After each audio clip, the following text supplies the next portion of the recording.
Escucha, el Centro de Reconciliación Familiar Libertad en Casa presenta las buenas noticias. En aquel tiempo, descubrí también que algunos judíos se habían casado con mujeres de Asot, de Amón y de Moab, y que la mitad de sus hijos hablaban la lengua de Asot o de otros pueblos, porque no habían aprendido la lengua de sus padres judíos. Les llamé la atención y los maldije. Algunos de ellos les di golpes y les arranqué los cabellos, y les hice jurar que no darían sus mujeres a los extranjeros y que tampoco tomarían mujeres extranjeras para ellos mismos. Nehemías 13, 23 al 25.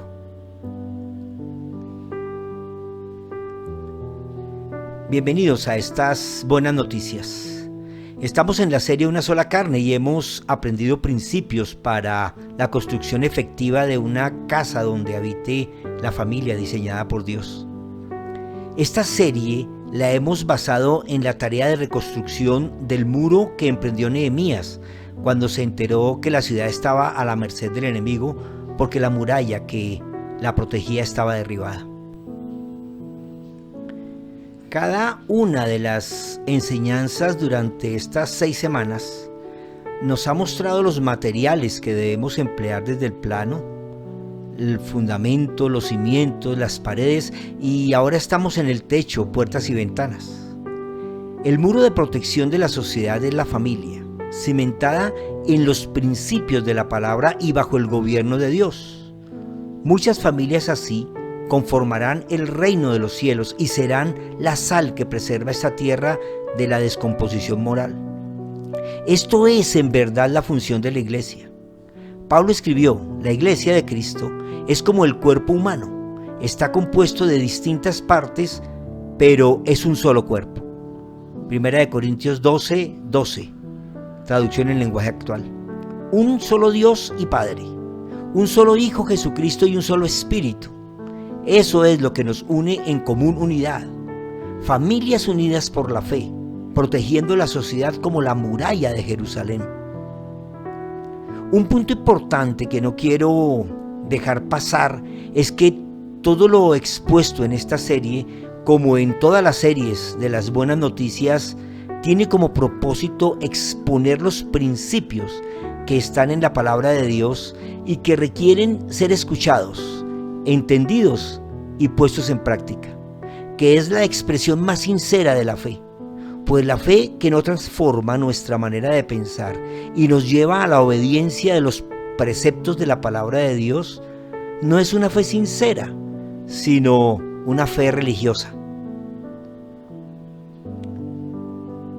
En esta última semana estamos viendo cómo proteger nuestro hogar de la entrada del enemigo.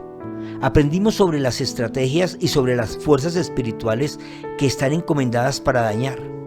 El Señor al respecto dijo: el ladrón no viene sino para hurtar, matar y destruir.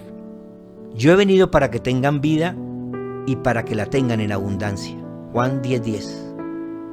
Esto quiere decir que debemos estar unidos a Él, que es la palabra de Dios encarnada, y que su mensaje, que son las buenas noticias, nos proporciona vida en abundancia. Pero si permitimos que el ladrón entre en nuestro hogar, tarde o temprano hará su obra: hurtar, matar y destruir.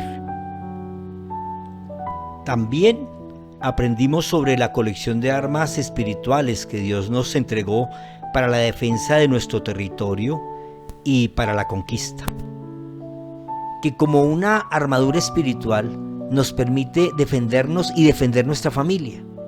Esto es usar la palabra y principios de Dios y la guianza del Espíritu Santo para enfrentar cada día la batalla por la vida. Síguenos en las redes sociales, escríbenos por WhatsApp en el botón que aparece en esta publicación en Facebook. Busca en YouTube las listas de reproducción de las buenas noticias. Yo estoy convencido que el Señor está formando un pueblo que lo conozca y se prepare para recibirlo, pues su venida está muy cerca. Las puertas, ventanas y el techo son muy vulnerables. Y así como aprendimos a poner centinelas para custodiar las puertas y ventanas con la armadura y la estrategia de la batalla, También debemos colocar centinelas en nuestro subterráneo, pues por el sótano pueden entrar las ratas, las cucarachas y demás plagas que minan, robándose la paz de la familia. Hay muchas cosas guardadas en el zanalejo del alma, y así como muchas son inservibles y dañinas, otras son especiales y muy importantes. Esto es la herencia, que son las características físicas, emocionales y espirituales que te identifican como miembro de tu familia. Un refrán popular en mi país dice que lo que se hereda no se hurta. Esto quiere decir que esas características tanto morales como físicas y espirituales son propias de esa persona, pues vinieron dentro del paquete que se llama vida. El libro de Job dice: porque pregunta ahora a las generaciones pasadas y disponte para inquirir a los padres de ellas, pues nosotros somos de ayer y nada sabemos, siendo nuestros días sobre la tierra como sombras. ¿No te enseñarán ellos y te hablarán y de su corazón sacarán palabras? Job 8, del 8 al 10. Es que sobre nosotros y sobre nuestros hombros reposan las historias y formas de vivir de nuestros antepasados. Nuestros padres se heredaron de nuestros abuelos y ellos de los abuelos de ellos, y así por todas las generaciones. El mismo libro sigue diciendo en el verso 11: ¿acaso crecen los juncos si no hay pantano? ¿O crecen los papiros donde no hay agua? Todos nacemos en una familia y tenemos una herencia física, emocional y espiritual que se une a otra historia, y esta genera una nueva herencia que pasa a las nuevas generaciones. Esta herencia se refleja en los aspectos físicos.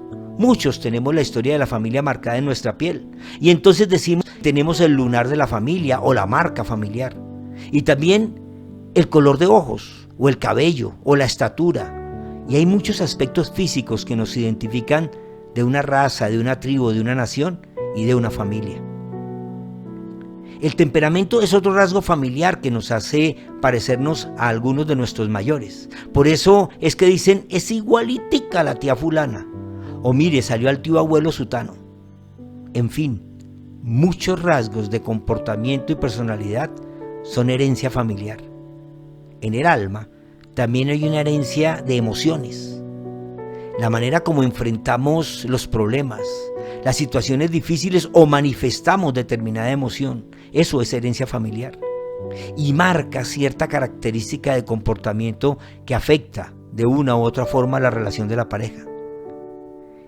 Y que es necesario comprender para aceptar y así evitar la contienda, o evitar la reacción o la emoción. ¿Y qué me dicen de ciertas enfermedades como el cáncer, la diabetes, los problemas hepáticos y otras que son heredadas por la genética de nuestros padres? En fin, la herencia es eso que hace parte de nuestra manera de vivir y que afecta nuestro comportamiento. Una herencia espiritual es la manera como familiarmente se ha establecido la relación con Dios. El sistema de creencias y de valores morales se establece por herencia familiar. Esto es tradición.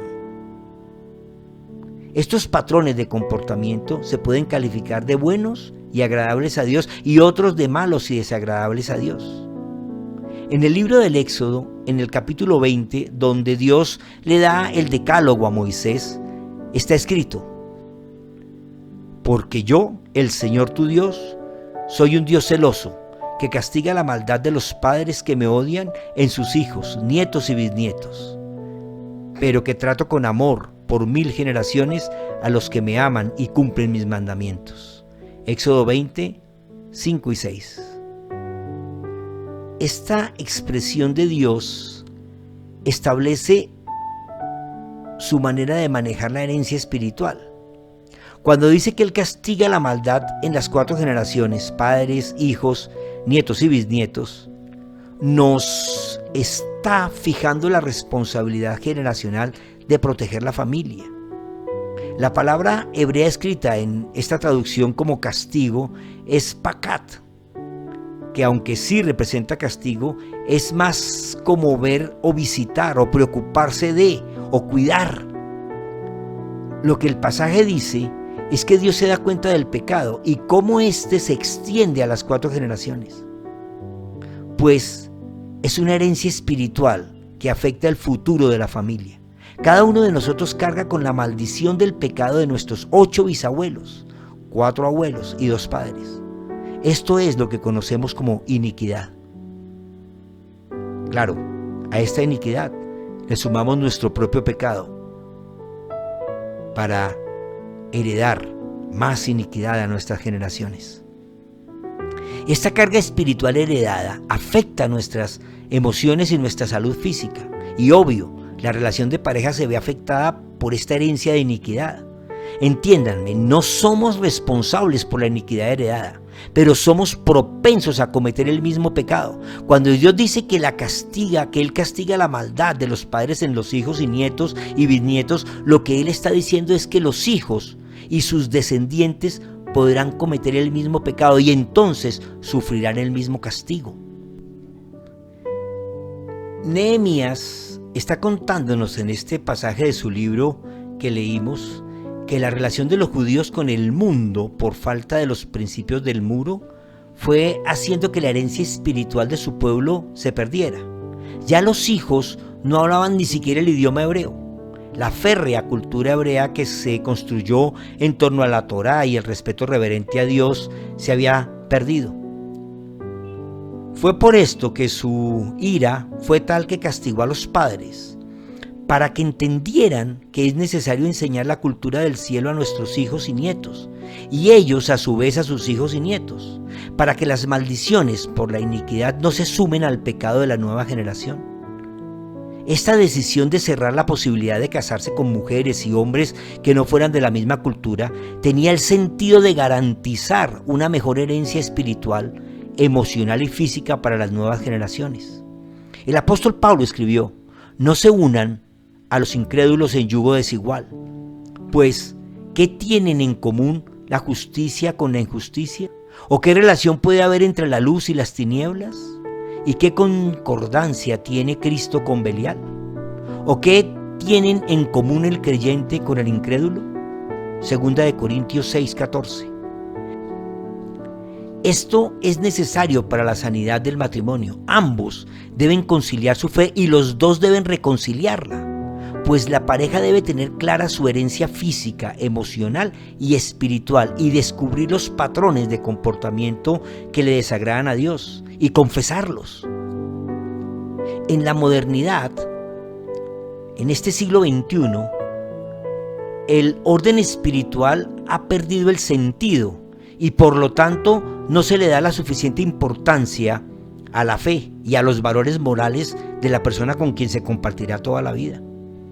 Pues lo que de ella se ve es lo físico, lo intelectual, lo sexual, lo emocional, y son muy pocas las relaciones que en el noviazgo hacen el ejercicio de validar las creencias y los valores morales de su novio o de su novia, sin entender que este yugo puede ser el detonante de muchos problemas de pareja y la herencia de iniquidad a sus generaciones.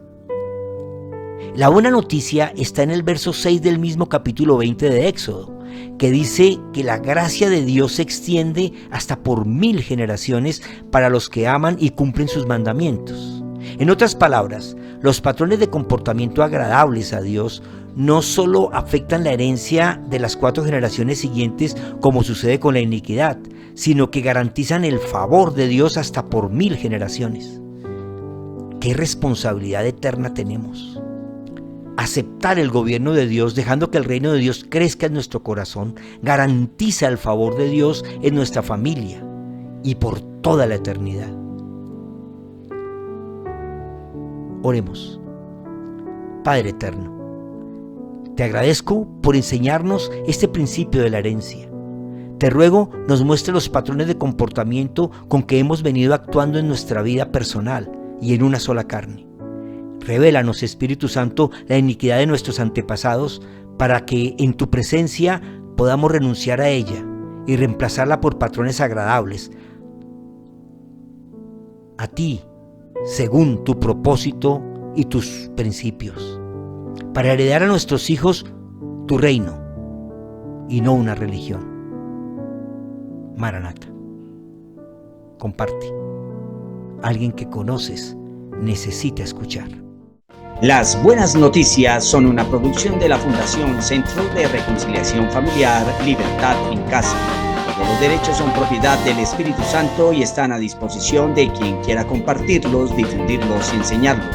Síguenos en Facebook, YouTube e Instagram. Libertad en Casa, conquistando la tierra con la cultura del cielo.